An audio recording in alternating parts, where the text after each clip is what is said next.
చూడండి, ఈ ఎడారిలో ఈ మేకల కాడ, ఈ గొర్రెల కాడ, వీటి కాడ ఈ కుక్కలకి మేత అన్నీ నేనే వేసుకుంటాను సార్.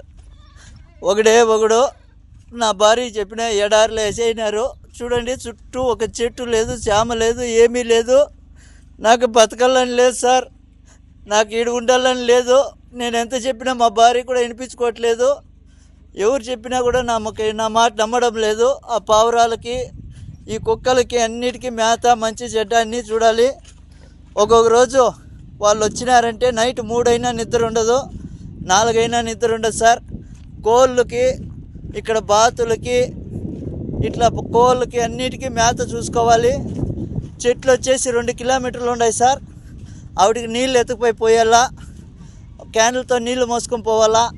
ఈ జనరేటర్లు ఒకటంటే ఒకటి పని చేయడం లేదు. వాళ్ళకి చెప్తే వాళ్ళు కనీసం పట్టించుకోవడం లేదు.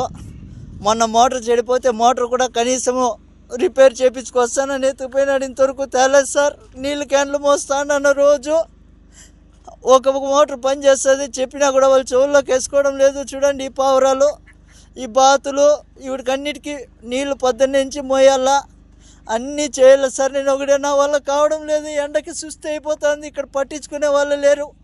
ఇప్పుడు ఆయన వచ్చి 3 రోజులు అవుతుంది సార్. కనీసం నువ్వు తిన్నావా, చచ్చినావా అని ఫోన్ కూడా చేయడం లేదు. ఈడ నాకు ఈ పక్క పాములు, తేళ్ళు ఎక్కువ ఉన్నాయి సార్.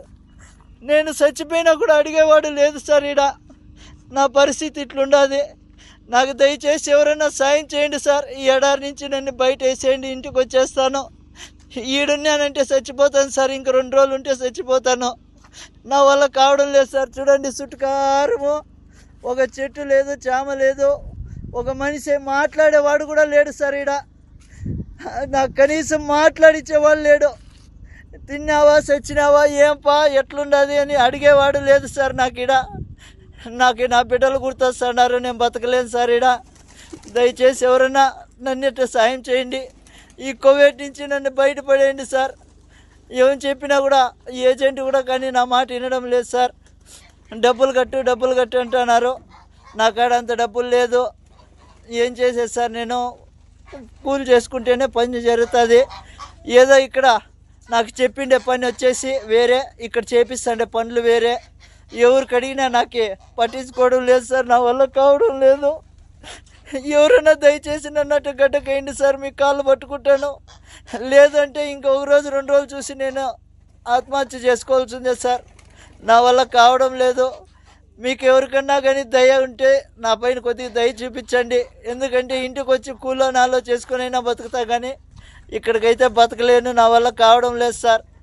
10 నుంచి సాయంత్రం దాకా ఒకటే పని ఉంటుంది. నా వల్ల కావడం లేదు.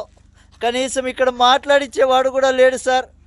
నా కర్మ వద్దు. ఇక్కడ నేను ఎంత బాధపడతానంటే అంత బాధపడతాను. మా భార్యకి ఫోన్ చేసి చెప్తే, నాకా డబ్బు లేదబ్బా, నేనేం చేసేది, నేను ఎక్కడి నుంచి తీసుకురావాలి అందంటుంది. ఇంకా నేను ఇక్కడ బతకలేను సార్. నా వల్ల కావడం లేదు. దయచేసి నాకు మీద ఎవరైనా దయ చూపించండి సార్. చూడండి, ఇక్కడ ఇసుక తుఫాను వస్తుంది సార్. ఆ రోజు వాళ్ళకి చెప్పినా కూడా వాళ్ళు రారు. ఇసుక తుఫాను ఉంటే రారు వాళ్ళు. ఈడ మేత వేయాలా, నీళ్లు పెట్టాలా. మనిషి చచ్చిపోయినా వాళ్ళకి బాధ లేదు. వీటన్నిటికీ మేత పెట్టాలా, నీళ్లు పెట్టాలి, అన్నీ చూసుకోవాలి సార్. కాబట్టి ఎవరైనా దయచేసి నా బాధ అర్థం చేసుకోండి.